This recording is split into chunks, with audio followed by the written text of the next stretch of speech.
महाराष्ट्राची कुलस्वामिनी आई तुळजाभवानी. माईक वरती जे आहेत त्यांनी थोडा आवाज वाढवा. हॅलो. महाराष्ट्राची कुलस्वामिनी आई तुळजाभवानी, हिंदवी स्वराज्य संस्थापक, बहुजन प्रतिपालक, कुळवाडी भूषण, रयतेचे राजे छत्रपति शिवाजी महाराज कि नब्ज मेरी देखी और बीमार लिख दिया, नब्ज मेरी देखी और बीमार लिख दिया, रोग हमारा उसने भगवे से प्यार लिख दिया। उम्र भर कर्जदार रहेंगे हम उस हकीम के, उम्र भर कर्जदार रहेंगे हम उस हकीम के जिसने दवा की जगह पर छत्रपति शिवाजी महाराज का नाम लिख दिया। छत्रपति शिवरायांना मानाचा मुजरा. स्त्री शिक्षणाचे जनक क्रांतिबा ज्योतिबा फुले, राजर्षी छत्रपती शाहू महाराज आणि भारतीय राज्यघटनेचे शिल्पकार विश्वभूषण महामानव प्रज्ञासूर्य बोधिसत्व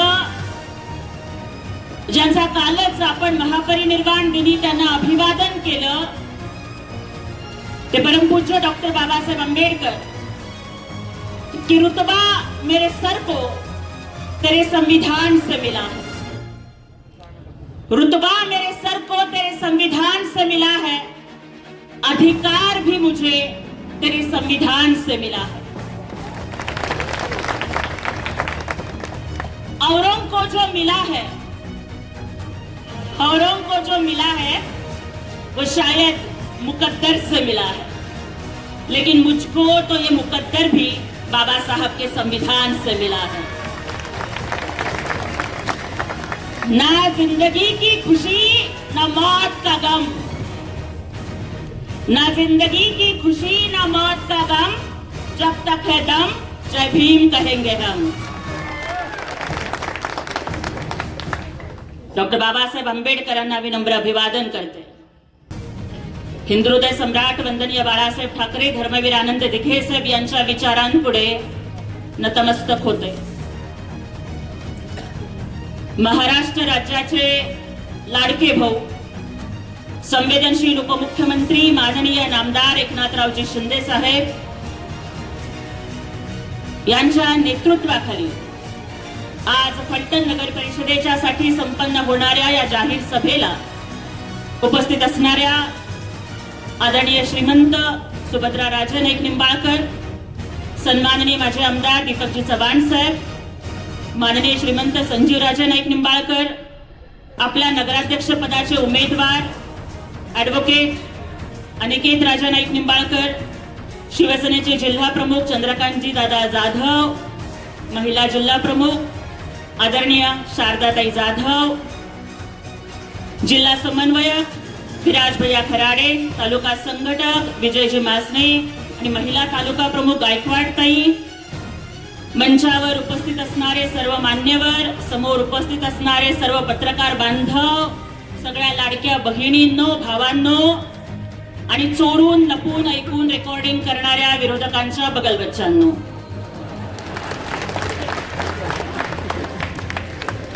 सगळ्यात आधी तर एक सांगते की लपून रेकॉर्डिंग करायची गरज नाही. मला माहिती आहे की सगळ्या गोष्टी लाईव्ह चालू आहेत. कुठेही पोहोचवा, कुठेही ऐकवा, मी कुणाच्या बापाला घाबरत नाही.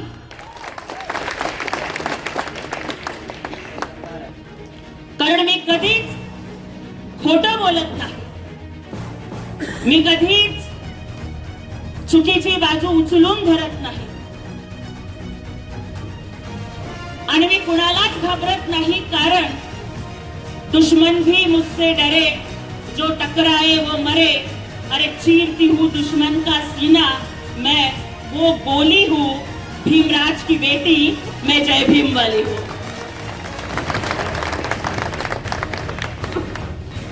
त्यामुळे जे बोलायचं ते बरं बोलायचं नाही तर खरं बोलायचं, छाती ठोकपणे बोलायचं,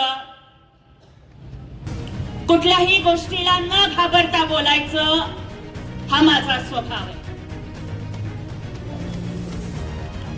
आणि त्यामुळेच मला आज या ठिकाणी सांगावंसं वाटतंय, इतर सगळ्या नगरपालिका नगर परिषदांच्या निवडणुका रस्ते, पाणी, गटर, वॉटर मीटर साठी होत असतील, परंतु आपल्या फलटण नगर परिषदेची निवडणूक ही अत्यंत वेगळी आहे. ही फक्त रस्त्यासाठी, लाईटसाठी, गटरसाठी, वॉटरसाठी, मीटरसाठीची निवडणूक नाहीये, तर ही सत्य आणि असत्याची लढाई आहे. ही एका बाजूला दडपशाही आणि दुसऱ्या बाजूला लोकशाहीची निवडणूक आहे. आणि एका बाजूला सत्ता आणि संपत्ती याचा माज. एका बाजूला सत्ता आणि संपत्ती आणि दुसऱ्या बाजूला फलटणची मालोजी राजांनी रुजवलेली संस्कृती याचा संघर्ष. काहीही बोलण्याच्या आधी या फलटणच्या मातीला नतमस्तक होते. का माहितीये, 40 दिवस औरंगजेबाने हाल हाल करून मारलं तरी सुद्धा न झुकणाऱ्या, न वाकणाऱ्या सिंहाच्या छाव्याचं, स्वराज्याचे धाकले धनी शंभूराजांचं आजोळ आहे ना फलटण.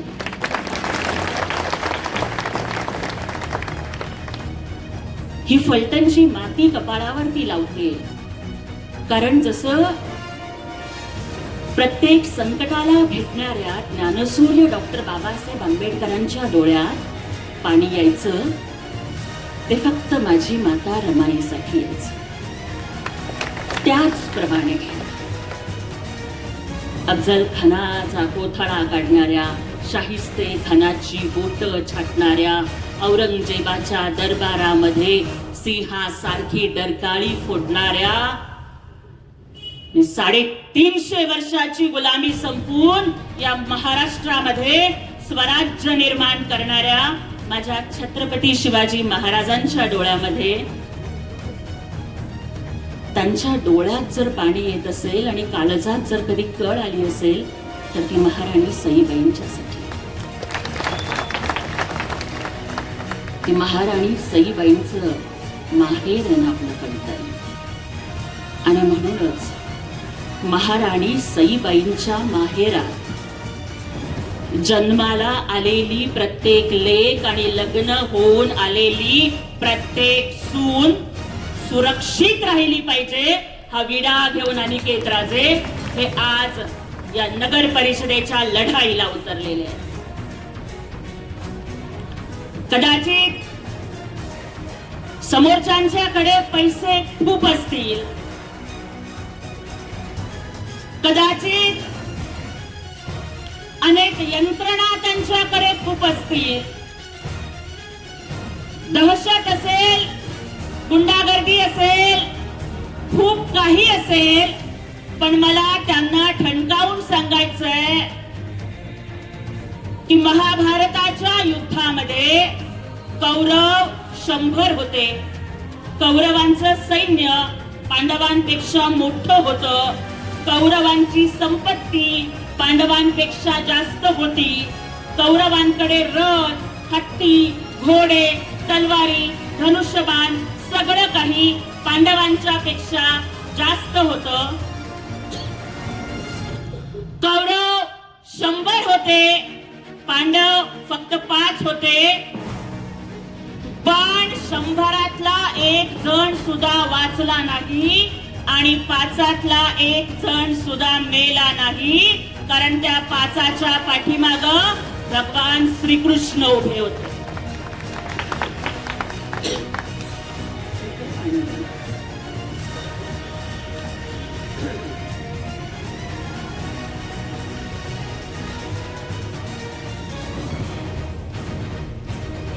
अगदी त्याच पद्धतीनं आजच्या या लढाईमध्ये ऍडव्होकेट अनिकेत राजेंच्या पाठीशी जसा पांडवांच्या पाठीशी श्रीकृष्ण उभे होते त्याच पद्धतीनं महाराष्ट्राचे उपमुख्यमंत्री एकनाथजी शिंदे साहेब उभे आहेत. आणि ज्यांचा हात एकनाथ शिंदे साहेब धरतात ना त्यांना जन्मात कुणाचे पाय धरायची वेळ येत नाही. एवढं स्वाभिमानी नेतृत्व एकनाथ शिंदे साहेबांचं. मी येताना बरेच डिजिटल बघितले. अनेक पक्षांची युती आहे, सगळे एका बाजूला आणि आपण एका बाजूला अशी परिस्थिती आहे. अमका ढिमका फलाना टिमका सगळे मिळून एकत्र आलेत आणि आम्ही एका बाजूला आहोत. काही हरकत नाही. तुम्ही कितीही एकत्र आलेला असलात तर मला रजनीकांतच्या शिवाजी द बॉस चित्रपटामधला एक डायलॉग या ठिकाणी आठवतो कि मुन्ना, झुंड में तो सुअर आते हैं, शेर अकेला आता है. आणि एकनाथजी शिंदे साहेब नावाच्या ढाण्या वाघाची सभा या फलटण मध्ये झाली आहे. आपण सगळ्यांनी ती ऐकली आहे आणि त्यामुळेच ही दहशत, ही गुंडगिरी, हा सत्ता संपत्तीचा माज हा सगळा संपून छत्रपती शिवरायांचं सुराज्य आणण्यासाठीच आपल्याला धनुष्य बाणाला मतदान करायचं आहे आणि आपल्याला अनिकेत राजेंना निवडून आणायचं आहे. एकदा एक गल्ली होती. त्या गल्लीमध्ये लोक जायला घाबरायचे, कारण अलीकडे आपण बघतो की भटक्या कुत्र्यांची पैदास खूप वाढलेली आहे. चांगली माणसं कुत्री मागे लागली की नको म्हणतात त्या गल्लीमध्ये जायला. कुत्री चावतील, रेबीजचं इंजेक्शन घ्यावं लागेल म्हणून त्या 50 भटक्या कुत्र्यांच्या दहशतीला घाबरून त्या गल्लीत कोणीच जात नव्हतं. पण एकदा मात्र जंगलचा राजा वाघ त्या गल्लीतून चालला आणि कुत्र्यांना भुंकायचं पण न सुधारता त्यांना पळ काढावा लागला, कारण कुत्र्यांची कितीही फौज असली तरी एकटा वाघ त्यांना भारी पडत असतो. कोणी कितीही वाईट असेल, कुणी येऊन धमक्या देत असतील, कुणी येऊन पैशांचा आमिष दाखवत असतील, खोट्या केसेस करण्याची भीती दाखवत असतील, त्यांना एकच उत्तर द्या. केजीएफ पिक्चर बघितलाय ना? केजीएफ रॉकी भाई काय म्हणतो? If you are bad, remember Eknath Shinde साहेब इज युअर डॅड. त्यामुळे जंगलात राहून वाघाशी आणि महाराष्ट्रात राहून एकनाथ शिंदे साहेबांशी कधी नाद करायचा नाही. की हे फलटण आहे भावा, इथं वाद नाही करायचा. हे फलटण आहे भावा, इथं वाद नाही करायचा. आणि लक्षात ठेव, आमच्या ठाण्याच्या दाढीचा कधी नाद नाही करायचा. काही नाही, फक्त दाढीवरनं असा एक हात फिरवला ना तर या महाराष्ट्राची सत्ता उलथी पालथी झाली होती. आणि त्यामुळं एकनाथ शिंदे साहेब नावाचा वाघ ज्यांच्या पाठीशी आहे ते अनिकेत राजे हेच आपल्या फलटणला न्याय देऊ शकतात, सुरक्षित वातावरण देऊ शकतात, विकासाचा रथ पुढे चालू ठेवू शकतात. खरं तर हा निवडणुकीचा मुद्दा नाहीये, परंतु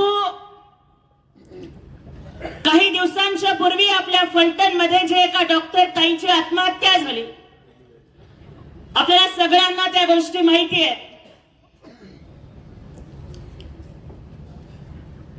पेन कसा सापडला नाही, हातावरच का सुसाईड नोट लिहावी लागली, एका गरीब घरामध्ये जन्माला आलेली पोरगी जेव्हा डॉक्टर होते, जी लढते, जी अनेक वेळेला अर्ज करते पण तरी सुद्धा तिला न्याय मिळत नाही, आपल्या कुटुंबाचं एकमेव आशा स्थान असणारी, ज्या देशामध्ये बेटी बचाओ बेटी पढाओ सांगितलं जातं, त्या देशामध्ये एका डॉक्टर ताईला आत्महत्या करावी लागली. त्याचे गुन्हेगार कोण आहेत?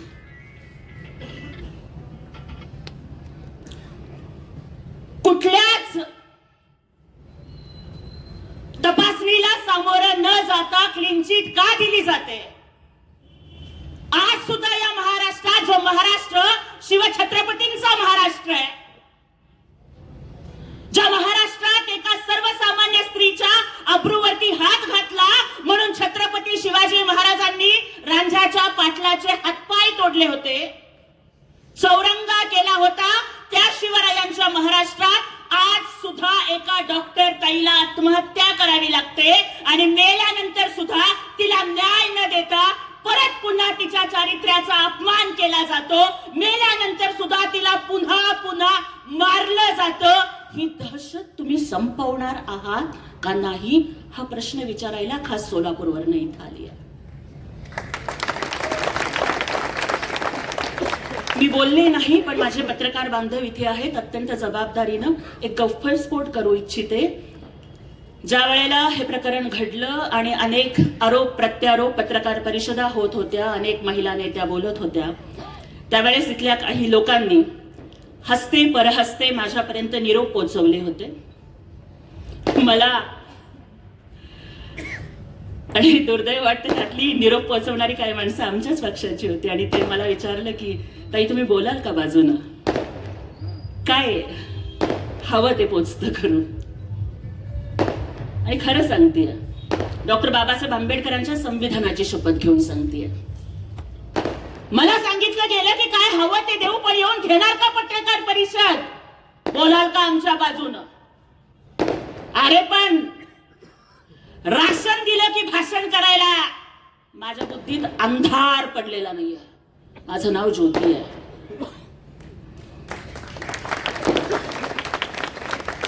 पाकिट दिलं की जाकीट चढवायला मी माझं इमान विकून खाल्लेलं नाहीये. आणि मी त्यांना सांगितलं की महिला अत्याचाराच्या प्रकरणात मी अशा पद्धतीनं बोलणार नाही.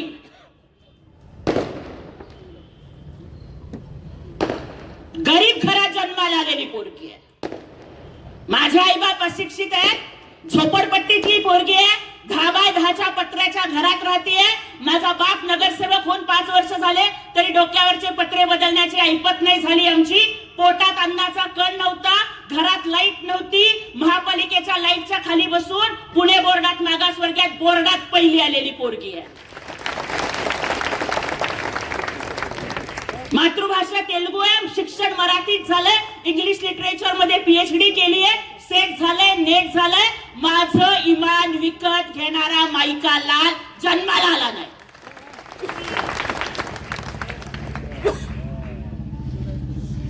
मालेगावची घटना घडली, तिथे गेले होते.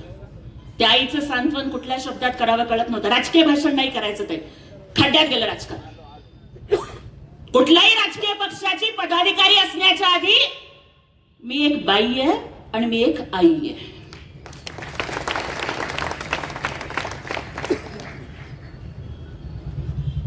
मला आज या ठिकाणी सांगायचंय, 2 महत्वाचे मुद्दे महिलांच्यासाठी खास बोलायचे. पहिली गोष्ट, बदलापूर मध्ये ज्या वेळेला असा प्रकार घडला, चिमुरड्यांच्या वरती अत्याचार झाला, दिसेल तिथे ठोकण्याचं काम लाडक्या भावाच्या काळात झालं. ते होतं छत्रपती शासन. मालेगाव मध्ये गेले, तिथल्या महिला रडत होत्या आणि आम्हाला म्हणत होत्या आरोपीला 5 मिनिटं आमच्या ताब्यात द्या, त्या लहानगीला जसं ठेचून मारलं ना तसं आम्ही त्याला ठेचून मारू. आज मला प्रश्न विचारायचा आहे, चला संपदा ताई, डॉक्टर ताई आमची जी होती, मला माहिती आहे नाव घ्यायचं नाही, अनावधानानं नाव आलं, जी आमची डॉक्टर ताई होती ती आमची डॉक्टर ताई तिला तुम्ही 9 महिने पोटात नसेल वाढवलं, तिला तुम्ही जन्म दिला नसेल, मी तिची कदाचित बहीण नसेन, तुम्ही तिची आई नसाल. मला प्रश्नाचं उत्तर द्या, ज्या दिवशी ही घटना घडली महाराष्ट्राच्या डोळ्यात पाणी आलं, तुमच्या डोळ्यात पाणी आलं का नाही आलं? एक आई म्हणून तुमचं काळीज तुटलं का नाही तुटलं? तुमचं आतडं पिळवटून निघालं का नाही निघालं? ज्या कुणाच्या हरामखोराच्या मुळे माझ्या डॉक्टर ताईला आत्महत्या करावी लागली, तो हरामखोर जर सापडला तर त्याचं थोबाड फोडावं असं वाटलं का नाही वाटलं? आणि जर वाटलं थोबाड फोडायची संधी 20 तारखेला आहे ताई.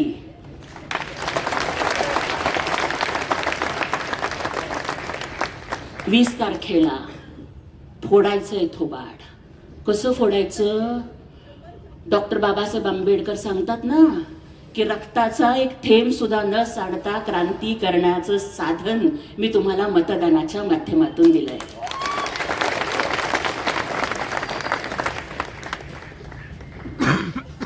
सच्चे का बोलबाला, झूठे का मुंह काला.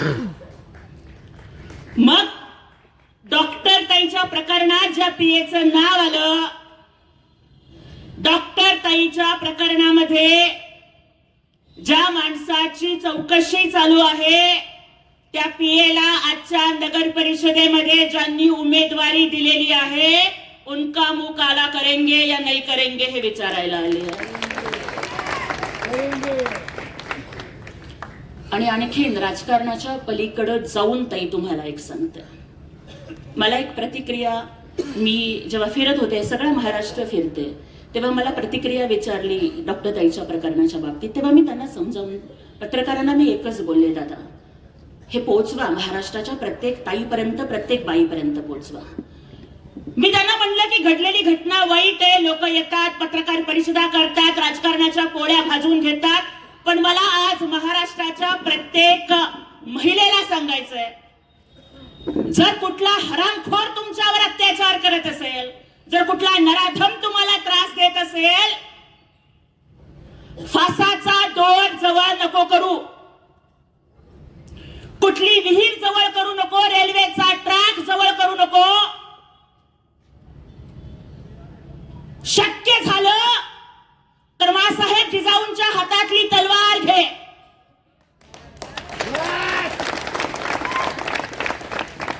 नाहीच मिळालं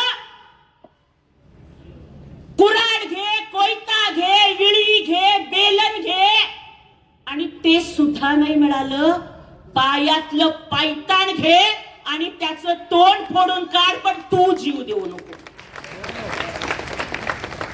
तू जीव देऊ नकोस. अशा कुठल्याही हरामखोरासाठी तू स्वतःचा जीव द्यावा आणि इतरांनी पत्रकार परिषदा घेऊन त्या मृत्यूच्या चितेच्या आगीवरती स्वतःच्या राजकारणाची पोळी भाजावी, इतका ताई तुझा जीव स्वस्त नाही झाला. लढ पोरी, रडू नकोस, लढायला शिक. पोरी रडू नकोस, लढायला शिक, आणि मरू नको गा, मारायला शिक.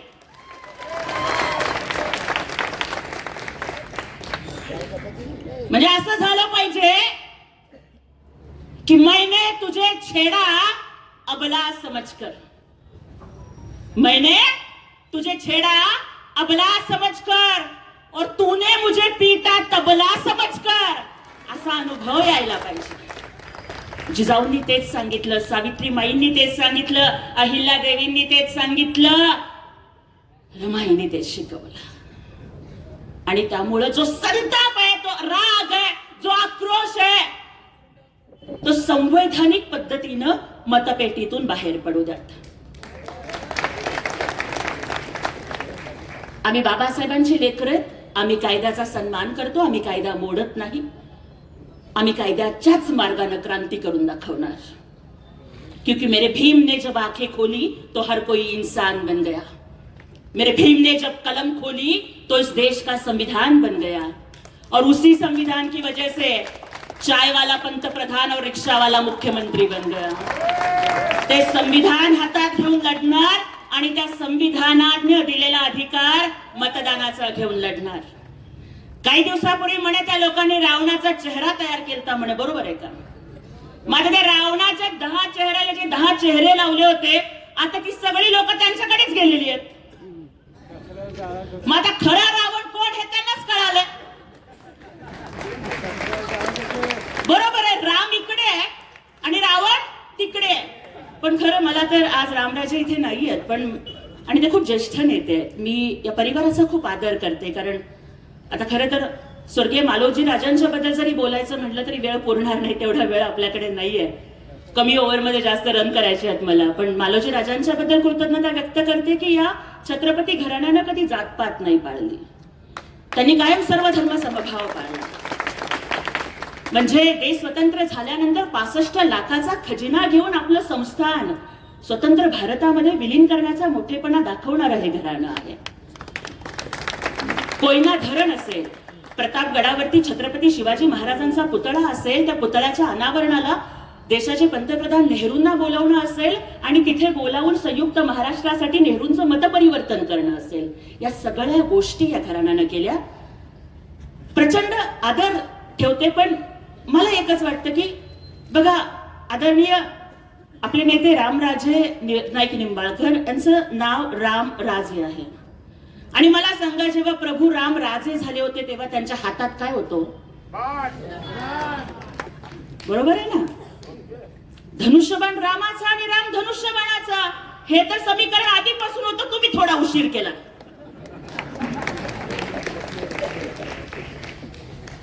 पण आता जोडी बरोबर शोभली आहे की रावणाचा अंत करणारा धनुष्यबाण हा रामाच्याच हातात असतो. आणि हा धनुष्यबाण आपल्या एकनाथ शिंदे साहेबांनी वाचवलाय. मी परवाची एकनाथ शिंदे साहेबांची सभा बघितली, आदरणीय श्रीमंत संजीव राजेंचं भाषण बघितलं. त्याच्यामध्ये ते सांगत होते की काहीतरी विरोधक आपले उमेदवारांना काहीतरी पप्पू बिप्पू म्हणतात म्हणे, बरोबर आहे का? होय का ताई? पप्पू म्हणतात ना. बरं दादा मला सांगा, एखादा पप्पू आपण कुणाला म्हणतो? छोट्या बाळाला म्हणतो, निरागसला म्हणतो, ज्याच्या मनात कुठलं पाप नाहीये त्याला म्हणतो, बरोबर आहे? बरोबर आहे. ज्याच्या मनात कुठलं पाप नाहीये त्याला आपण पप्पू म्हणतो. पत्रकार बांधवांनो, पोचवा माझं वाक्य. तुम्ही जर आमच्या उमेदवाराला पप्पू म्हणत असाल, लहान बाळाला पप्पू म्हणतात, निरागस माणसाला पप्पू म्हणतात, ज्याच्या मनात कुठलं पाप नाही त्याला पप्पू म्हणतात. अरे तुमच्यासारखा पापी होण्यापेक्षा पप्पू होणं परवडलं ना?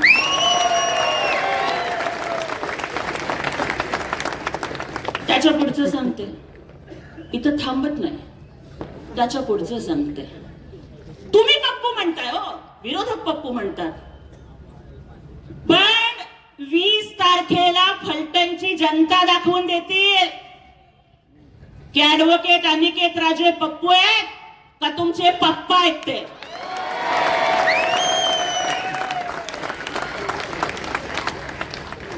त्यामुळं कुणाच्याही नादाला लागा, आमच्या नादाला लागू नका, लागू नका. त्यामुळं एकच गोष्ट मला या ठिकाणी सांगायची आहे. इथला SRAचा प्रकल्प जो मला या ठिकाणी सांगितला गेला की अनेकांची घरं झोपडपट्ट्यांमध्ये आहेत, अनेकांची घरं नावावर नाहीयेत, आणि ती हक्काची घरं जर आपल्याला मिळवून द्यायची असतील तर गृहनिर्माण खातं हे माननीय एकनाथ शिंदे साहेबांच्याकडे आहे. त्यामुळे प्रत्येकाला हक्काचं घर मिळणार हा शब्द एकनाथ शिंदे साहेबांनी दिलाय. परवाच्या सभेमध्ये आपण बघितलं, हॉस्पिटलचा प्रश्न होता. एकनाथ शिंदे साहेबांनी आरोग्य मंत्र्यांना फोन केला. MIDCचा किंवा उद्योगांचा प्रश्न होता, उद्योग मंत्र्यांना साहेबांनी फोन केला. आहे का कुणामध्ये तरी डेअरिंग? लाखो लोकांच्या पुढे थेट फोन लावून बोलायची. अरे तुमची सगळी ताकद आणि एकनाथ शिंदे साहेबांचा एकच कॉल आणि एकच कॉल आणि प्रॉब्लेम सॉल्व. हे एकनाथ शिंदे साहेबांच्या कामाची स्टाईल आहे.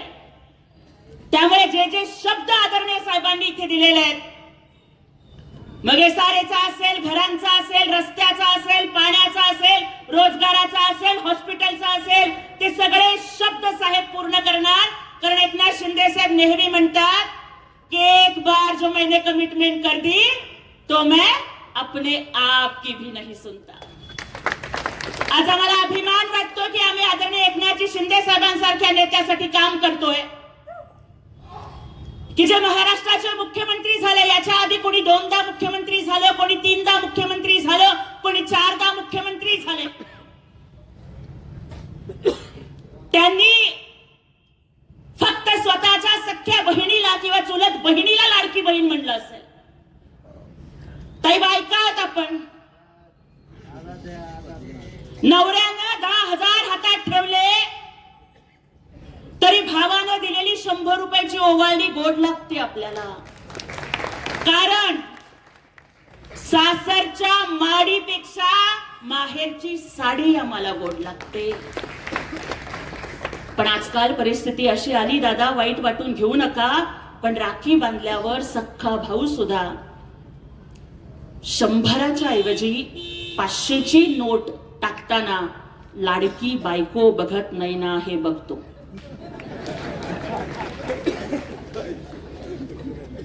मायबाप जिवंत असेपर्यंत माहेर असतं ताई. मायबाप जिवंत असेपर्यंत वर्षातनं एकदा तरी माहेरची साडी येते. आणि आम्हा बायकांचं हे सुदैव का दुर्दैव की सासरी कितीही श्रीमंती असली तरी आम्हाला तिरडीवर सुद्धा जायचंय. दादा तुमची माहेरची साडी घालून तिरडीवर जायचंय. मायबाप जिवंत असेपर्यंत माहेरची साडी येते, नंतर ब्लाउज पीस, नंतर तेही बंद होतं. मग आम्हीच कुठेतरी साखरेच्या डब्यात पैसे साठवतो. रक्षाबंधनला कुणालाच न कळता आम्ही बाजारात जाऊन साडी विकत आणतो आणि सासरी माहेरचा मान राखण्यासाठी म्हणतो माझ्या भावानं पाठवली बर का साडी, चांगली आहे ना. हे आम्हा येड्या बहिणीची येडी ही माया. आम्हा येड्या गरीब बहिणींची माया कोण समजून घेतली? या आम्हा गरीब बहिणींची माया समजावून घेणारा रक्ताचं नातं नाही, चुलत नाही, मावस नाही, लांबचं नाही, दूरचं नाही, जातीचं नाही, पातीचं नाही, तरी सुद्धा आम्हाला लाडकी बहीण म्हणणारा भाऊ आम्हाला भेटला. त्यांचं नाव एकनाथ शिंदे साहेब. सख्खा भाऊ 2 वेळेला ओवाळणी देतो. हा भाऊ वर्षातून 12 वेळेला प्रत्येक महिन्याला ओवाळणी देतो. आतापर्यंत प्रत्येक लाडक्या बहिणीच्या खात्यात 24,000 जमा झालेले आहेत. 2 महिन्याचे पैसे जमा होतील. कुणीही लाडकी बहीण योजना बंद करायचा प्रयत्न केला, काळजी करू नका. जोपर्यंत तुमचा लाडका भाऊ आहे तोपर्यंत कुणाच्या बापाच्या दम नाही लाडकी बहीण योजना बंद करण्याचा. आतापर्यंतच्या वर्षभरामध्ये ताई ओवाळणी किती झाली असेल? एका वर्षात 2,47,00,000 महिलांना एका वर्षात दादा 45,000 कोटी रुपये थेट त्यांच्या खात्यावर जमा झाले. हा सन्मान तुमचा आहे. आमच्या शारदाताईंनी सांगितलं अनेक योजना, परत बोलत बसून वेळ नाही वाया घालवणार. आदरणीय राजेंचंही आपल्याला ऐकायचंय. पण एसटी मध्ये अर्ध तिकीट. आधी बाजाराला जायचं असेल तर आमचे दाजी लाडक्या बहिणीला म्हणायचे तू बस मी जाऊन येतो. आता दाजी म्हणल्यावर लाडकी बहीण म्हणती तुम्ही गेल्यावर डबल खर्च येतो, मी गेल्यावर अर्ध्या तिकिटात भागता या, मी जाऊन येते तुम्ही बसा. आधी गजरा जरी घ्यायचा असेल, काही जरी घ्यायचं असेल दाजी पुढे हात पसरावा लागायचा. आता लाडक्या बहिणीचे पैसे आले की दाजीच म्हणतो तुझं लाडक्या बहिणीचे पैसे आलेत ना जरा दे की पेट्रोलला पैसे. कितीतरी बहिणींची खाती नव्हती बँकेमध्ये, त्यांची खाती जमा झाली, त्यांची खाती उघडण्यात आली, ओटीपी काय कळायला लागलं. आणि खरं सांगते पहिल्या वेळेस पोरगी पसंत आहे हा निरोप आल्यावर जेवढा आनंद झाला नाही ना त्याच्यापेक्षा जास्त आनंद लाडक्या बहिणीचे पैसे जमा झालेत हा मेसेज आल्यावर. का माहितीये का दादा, लोकांना वाटेल की 1,500 रुपये तर आहेत, 1,500 रुपये तर आहेत. पण तुम्हाला माहिती आहे आमच्या बायकांची परिस्थिती काय असते? आम्ही माहेरी जन्माला येतो ना, माहेरी म्हणतात की तू परक्या घरात जाणार आहेस, तू परकी आहेस. सासरी गेलो की सासरी म्हणतात तू परक्या घरातनं आलेली आहेस, तू परकी आहेस. आमचं कुठं काय आहे कि लोग कहते हैं कि औरत का कोई घर नहीं होता, मैं कहती हूं कि औरत के बिना कोई घर नहीं होता. माहेरी म्हणतात माहेर परकय, सासरी म्हणतात सासर परकय. दादा 1500 का असते ना, पण लाडक्या बहिणीचे पैसे आमचे हक्काचे तो. आणि या 1500 रुपयामधून बहिणींनी छोटे छोटे उद्योग सुरू केले. कुणी औषध घेतं, कुणी पोरींच्या ट्युशनची फी भरतं. आणि 1500 रुपयांवर जे लोक टीका करतात ना, त्यांना एक महिनाभर कुणाच्या तरी घरची भांडी घासायला पाठवा, कारण महिनाभर भांडी घासल्यानंतर 1,500-2,000 पगार मिळतो. त्यांना दिवसभर कुणाच्या तरी शेतामध्ये काम करायला पाठवा, कारण दिवसभर काम केल्यावर 200-300 पगार मिळतो. अरे ज्यांच्या बायकोची साडी 1.5 लाखाची, ज्यांची गाडी 1.5 कोटीची आणि ज्यांची माडी 150 कोटीची, त्या लोकांना 1,500वर बोलायचा अधिकार नाही. आणि ते आमच्या माहेरचे, ते आमच्या भावाचे, ते 1,500 आम्हाला तुमच्या 1,500 कोटीपेक्षा प्रिय आहे, कारण ते असे नाही दिले, ते आम्हाला लाडकी बहीण म्हणून दिलेले आहेत. एसटी मध्ये अर्ध तिकीट केलं, एका मुलीने आत्महत्या केली, तर या सावित्रीबाई फुलेंच्या महाराष्ट्रामध्ये मुलींचं शिक्षण मोफत करण्याचा निर्णय एकनाथ शिंदे साहेबांनी घेतला. पोराला शिकवतो, 4 वेळा नापास झाला तरी शिकवतो. पोरीच्या शिक्षणाला पैसे घालवायची वेळ आली. आजही मायबाप म्हणतात शिक्षणाला देण्यापेक्षा कुठंतरी लग्नासाठी पैसे ठेवू, किंवा माझ्या डॉक्टर ताईसाठी सारखं प्रकरण झाल्यावर तर अजून भीती वाटते. परंतु एका मुलीची शिक्षणाच्या फीला पैसे नाहीत म्हणून आत्महत्या होते, आणि महाराष्ट्राच्या मुख्यमंत्री पदावर असणारे एकनाथ शिंदे साहेब अन्न गोड लागत नाही, पाणी गोड लागत नाही, ढसाढसा रडतायत, आणि रात्रीच्या 2 वाजता GR काढायला लावतात की आज जर या फुले शाहू आंबेडकरांच्या महाराष्ट्रात शिक्षणाच्या फीला पैसे नाहीत म्हणून जर एखादी लाडकी बहीण आत्महत्या करते, तर ताई इथून पुढे तुझ्या पोरीला डॉक्टर कर, इंजिनियर कर, पायलट कर, वकील कर, कलेक्टर कर, कमिशनर कर, 1 रुपयाची फी भरावी लागणार नाही दादा, कारण तुमच्या लेकींची फी त्या लेकींचे लाडके मामा एकनाथ शिंदे साहेब भरणार आहेत. शेतकऱ्यांसाठी अनेक योजना केल्या. मोदी साहेबांच्या 6,000 बरोबर एकनाथ शिंदे साहेबांनी राज्य शासनाचे 6,000 दिले. कृषी पंपाचं 20 बिल मोफत केलं. लाडका भाऊ योजना आणली.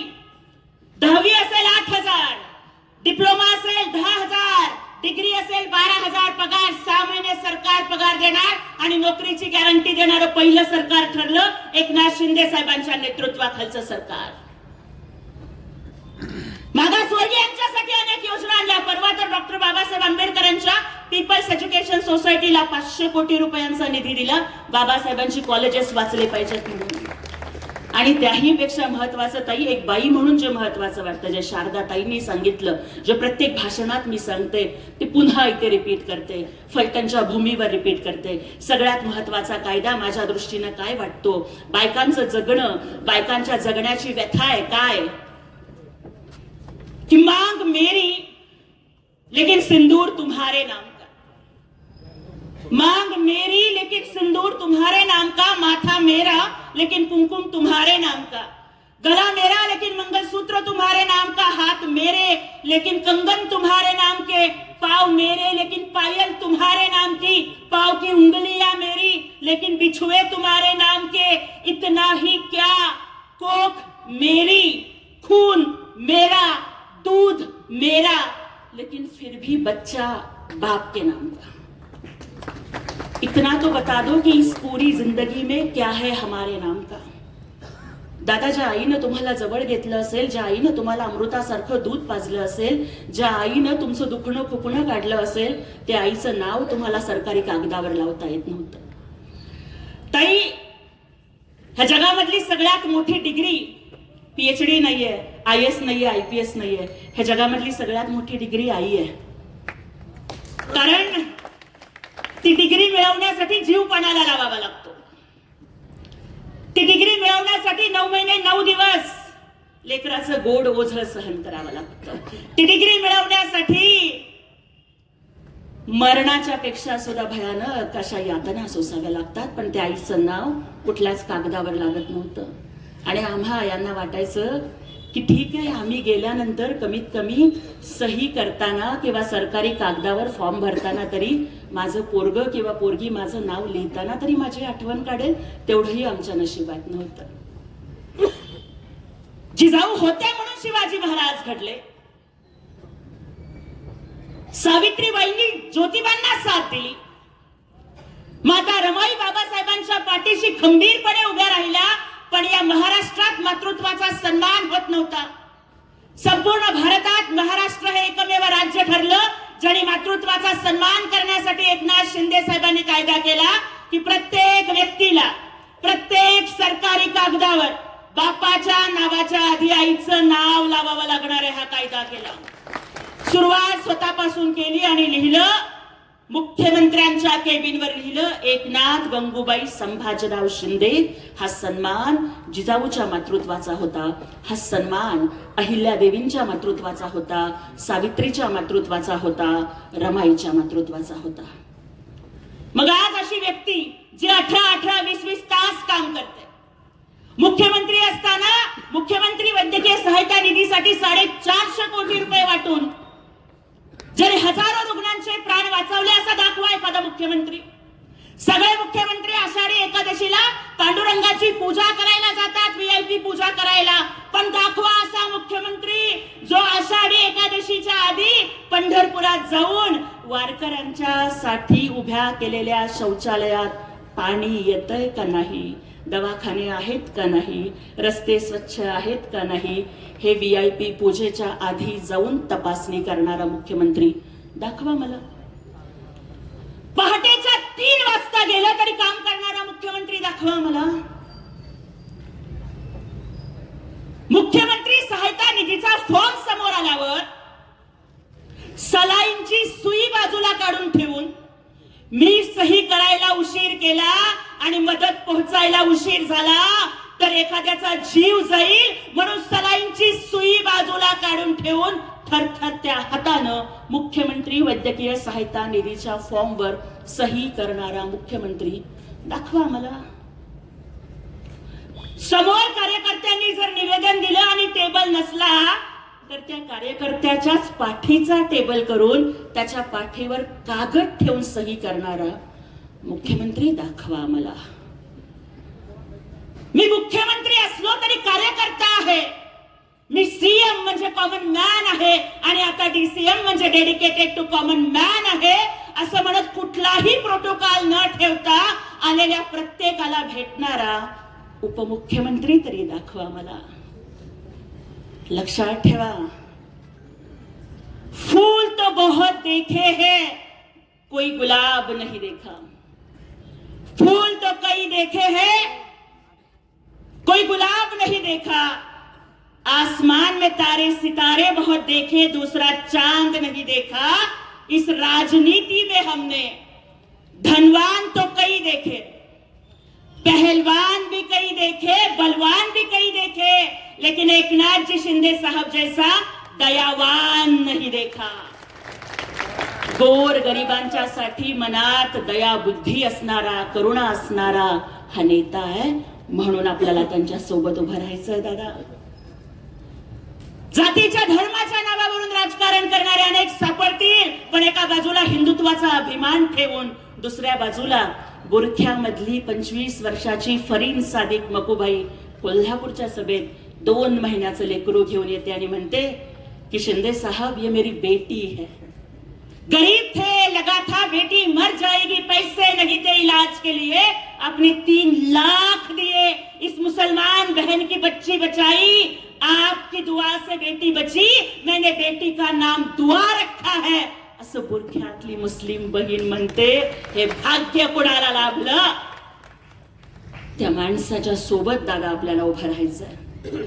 त्यामुळे खूप न बोलता एवढीच विनंती करते की आपल्या फलटणची संस्कृती वाचवण्यासाठी, दडपशाहीला मातीत गाडून